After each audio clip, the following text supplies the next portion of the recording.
समाचारों के इस भाग के प्रायोजक हैं गौतम बाली मेकअप स्टूडियो और एकेडमी, सेक्टर 1, छन्नी हिम्मत, जम्मू। नमस्कार, आप देख रहे हैं द न्यूज नाउ। देश विदेश और प्रदेश की खबरों के साथ मैं हूं बिंदिया। आइए नजर डालते हैं न्यूज आवर की अब तक की सुर्खियों पर।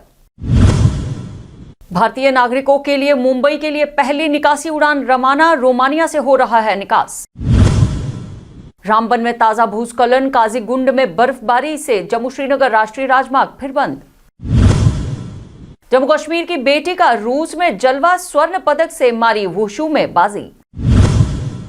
और रूस यूक्रेन युद्ध पर यूएनएससी में भारत के रुख पर बोले डॉक्टर फारूक अब्दुल्ला, कहा मुश्किल हो सकती है आगे की स्थिति। और अब समाचार विस्तार से। यूक्रेन रूस के युद्ध टकराव में आज भारतीय विदेश मंत्रालय द्वारा प्रयास के तहत यूक्रेन में फंसे भारतीय नागरिकों का पहला जत्था रोमानिया के रास्ते से रवाना किया गया। जानकारी मिलने तक मुंबई के लिए पहली निकासी उड़ान रवाना कर दी गई थी।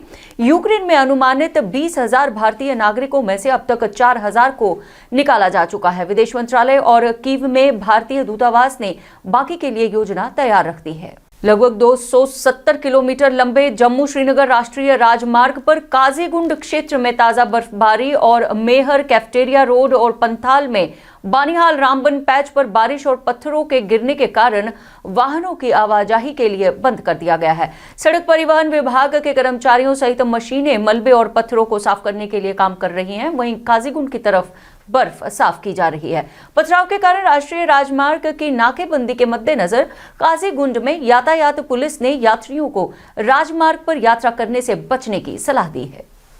जम्मू कश्मीर पुलिस ने आज उत्तरी कश्मीर के कुपवाड़ा जिले के लोलाब इलाके से 2 आतंकवादी सहायक साथियों को गिरफ्तार किया है। कुपवाड़ा पुलिस ने 28 आरआर के साथ एक संयुक्त अभियान में राशिद अहमद पीर और आदिल हुसैन शाह को गिरफ्तार किया है। पुलिस के मुताबिक दोनों व्यक्ति राष्ट्र विरोधी गतिविधियों में शामिल थे और आतंकवादियों को सक्रिय समर्थन प्रदान करने के अलावा क्षेत्र में आतंकवाद को पुनर्जीवित करने के आतंकवादी रैंक में शामिल होने की योजना बना रहे थे।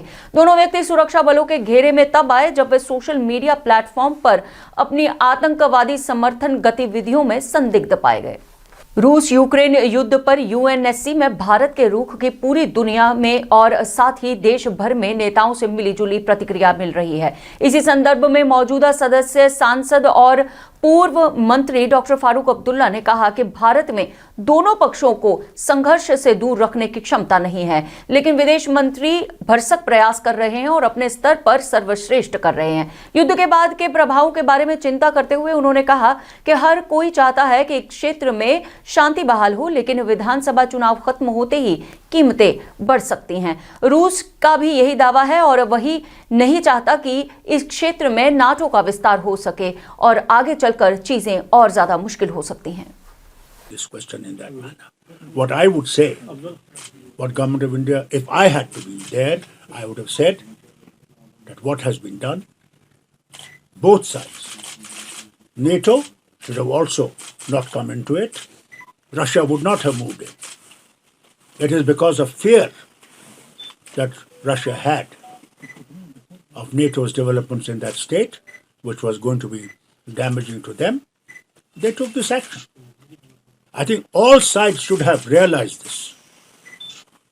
They didn't realize this. They thought, oh, they'll be able to do something. Today, look at that president of Ukraine. What did he say? He said, I'm alone. There's nobody with me. People, you and I. Gupkar घोषणा के लिए peoples alliance ने आज की नवीनतम सिफारिशों पर परिसीमन आयोग के पुनर्मूल्यांकन और मद्देनजर एक बैठक आयोजित की। डॉक्टर फारूक अब्दुल्ला के श्रीनगर आवास स्थान पर हुई इस बैठक के तुरंत बाद जेकेपीएजीडी के प्रवक्ता एम.वाई. तारिक आमी ने कहा कि जम्मू कश्मीर पुनर्गठन अधिनियम व्यवधान और अव्यवस्था का कार्य है और वह जम्मू और लद्दाख के लोगों तक भी पहुंचेगा। केंद्र सरकार पर सवाल उठाते हुए उन्होंने कहा कि रियल एस्टेट निवेश नहीं है और रोजगार सृजन नहीं हो रहा है। उन्होंने ये भी कहा कि अगर इस सरकार में नौकरी होती तो उत्तर प्रदेश के युवा नौकरी के लिए नहीं रोते। जो भी किया गया और खास तौर पर रीऑर्गेनाइजेशन एक्ट और जिसके तहत अब जो डिलिमिटेशन होगी वो लद्दाख के बगैर होगी, वो सिर्फ जम्मू कश्मीर और वो भी यूनियन टेरिटरी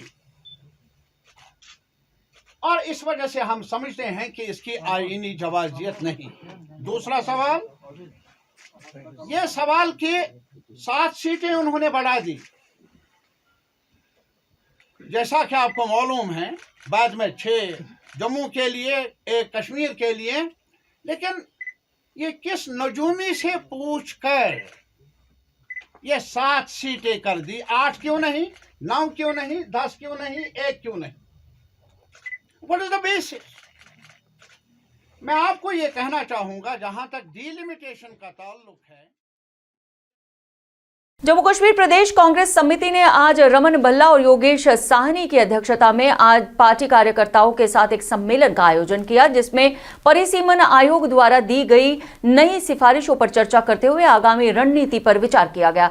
इस अवसर पर बोलते हुए रमन भल्ला ने कहा कि बीजेपी द्वारा परिसीमन आयोग को बहकाने की कोशिश को लोग इसी तरह नाकाम करते हुए जम्मू कश्मीर की आपसी भाईचारे की नीति को अपनाते हुए जम्मू कश्मीर का राज्य का दर्जा वापस लाने की प्राथमिकता पर कांग्रेस के साथ खड़े नजर आएंगे। रिएक्शन लोगों का आया तो ये साफ दर्शाता है कि पहले कितनी बड़ा ब्लंडर इन लोगों ने यहाँ पे किया।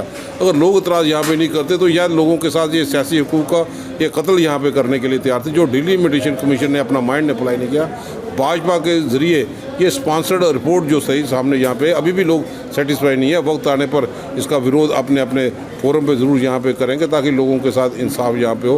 कांग्रेस ऑलरेडी वचनबंद है महंगाई की मार से झेलते हुए, जो हमारा मेन मुद्दा है, और ख़ास तौर पर बेरोज़गारी, जिस ढंग से इस सरकार ने बेरोज़गारी काफ़ी ज़्यादा बढ़ा दी और कहीं पे भी जितनी बेरोज़गारी के परसेंटेज यहाँ पे यूटी में, हिंदुस्तान में कहीं नहीं दिखाई देती। ये एक अभियान यहाँ पे छेड़ रखा। और आज अर्बन कमेटी ने योगेश साहनी जी की अध्यक्षता में, जो हमारे सचिव भी हैं, महासचिव भी हैं जम्मू कश्मीर पीसीसी में, अहम रोल निभाते हुए आज उसका अधिवेशन के तौर पे हम लोगों ने कन्वेंशन यहाँ पे रखी ताकि इकट्ठे होकर इन ताकतों का मुकाबला करें। डिविजिव पॉलिटिक्स की जम्मू कश्मीर में कोई जगह नहीं होगी।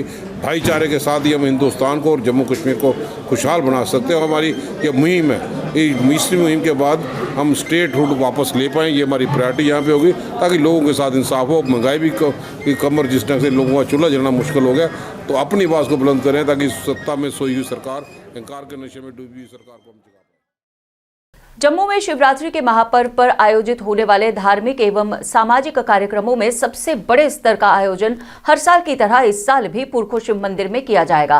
महंत पीर राजेंद्र नाथ ने जम्मू के पीरखो में 4 दिवसीय शिवरात्रि मेले की आज घोषणा की और इस कार्यक्रम में सभी संत संगठनों के साथ जम्मू कश्मीर पर्यटन विभाग सहित अन्य कई विभागों ने प्रशासनिक तौर पर आयोजन कर रहे हैं, और जिसके लिए आज एक कार्यक्रम संबंधी समीक्षा बैठक का आयोजन किया गया। इसमें पर्यटन विभाग और सूचना एवं प्रसार विभाग सहित पुलिस के अधिकारी भी सम्मिलित रहे। कि जिस दिन लंगर लगेंगे, जिस दिन बड़ा कंजस्टेड सा हो जाता है, तो मैं समझता हूं, लेकिन सरकार की जो एसओपी होगी उसको बड़ा विशेष ध्यान इस पर दिया है। और पहला मेला होगा जम्मू में जो पॉलीथीन फ्री होगा। हमारे वॉलंटियर जो बाहर खड़े होंगे, एक भी पॉलीथीन, अभी तो कम है वैसे बाहर, क्योंकि कारपोरेशन का बड़ा एक, जहाँ के स्थानीय कारपोरेटर हमारे साथ नरोत्तम जी बैठे हैं, इनका प्रयास तो रहा है, लेकिन हमारी तरफ से रहा है पॉलीथीन फ्री होगा बिल्कुल। इसमें कोई मेले में नहीं आ सकता है, और एसओपी को पूरा ध्यान में रख करके ये मेला बनाने की हमने कोशिश की है।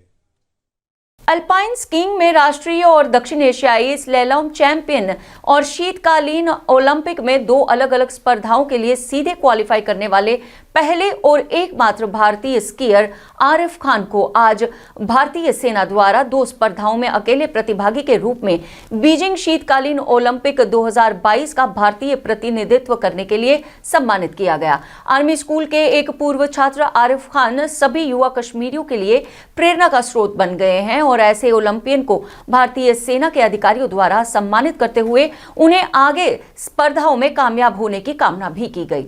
इस अतुल्य सम्मान से नवाजे जाने के लिए आरिफ खान ने भारतीय सेना के प्रति हार्दिक आभार व्यक्त किया और अपने आर्मी स्कूल के दिनों की शिक्षाओं को याद किया, जिनसे उन्हें एक अनुशासित खिलाड़ी बनने में काफी मदद मिली।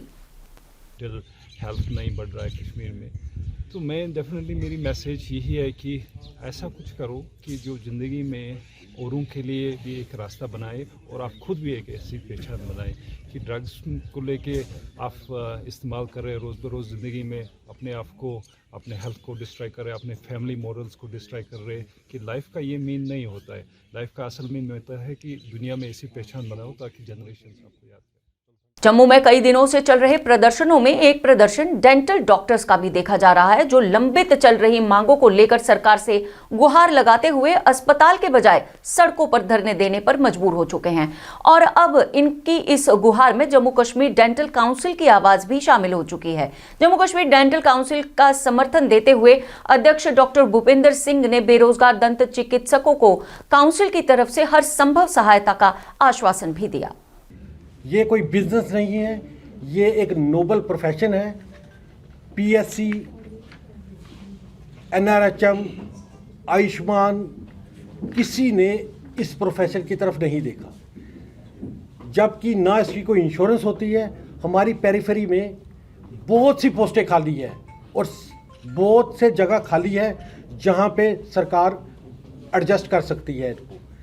फील्ड जॉब्स हैं। और दूसरी बात, सरकार कभी मुद्दे पे बात करती ही नहीं।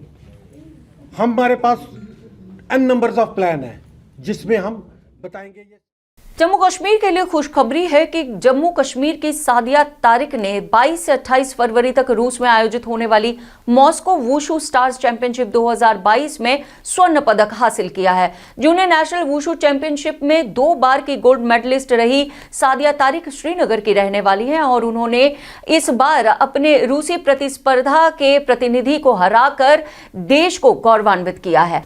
हाल ही में उन्होंने लवली प्रोफेशनल यूनिवर्सिटी जालंधर में 20वीं जूनियर नेशनल वुशु चैंपियनशिप में स्वर्ण पदक हासिल किया था, जिससे जम्मू कश्मीर की वुशु टीम मेडल टैली में कुल मिलाकर तीसरे स्थान पर रही। इसके साथ ही समाचारों का ये अंक यहीं समाप्त करने की हमें दीजिए अनुमति और आप देखते रहिए द न्यूज नाउ वेब और पढ़ते रहिए द न्यूज नाउ का दैनिक अखबार व ई प्रिंट पेपर। जय हिंद।